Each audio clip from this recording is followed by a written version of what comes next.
Sa isinagawang operasyon ng Bacolod City Police Office Drug Enforcement Unit, nakumpiska sa isang high-valued individual ang hinihinilaang shabu sa Barangay Tangob, Bacolod City, bandang alas 7:58 ng gabi, ika-30 ng Setyembre taong kasalukuyan. Kinilala ang nadakip na si alias Negro, 31 na taong gulang at residente ng nasabing barangay at tinutukoy ng mga pulisya bilang isang high-valued individual. Na-recover mula sa suspect ang 7 plastic sachet na naglalaman ng hinihilaang shabu na may timbang na 70 gramo na nagkakahalaga ng tinatayang 476,000. Pinuri ni Police Regional Office 6 Regional Director Police Brigadier General Jack L. Wangki ang mga operatiba ng Bacolod City Police Office Drug Enforcement Unit dahil sa kanilang patuloy at walang sawang pagsisikap sa paglaban kontra ilegal na droga. Ang suspect ay kasalukuyang nasa kustudiya ng kapulisan at sasampahan ng kaso sa ilalim ng Republic Act 9165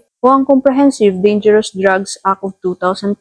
Ang matagumpay na operasyon na ito ay patunay ng walang humpay na pagsusumikap ng mga tauhan ng Bacolod City Police Office na sugpuin ang ilegal na droga sa kanilang nasasakupan. Mula dito sa Police Regional Office 6, ako ang inyong Police News Network Correspondent, Patrolwoman Ledilyn Bansagon, alagad ng batas, tagataguyod ng Balitang Pulis.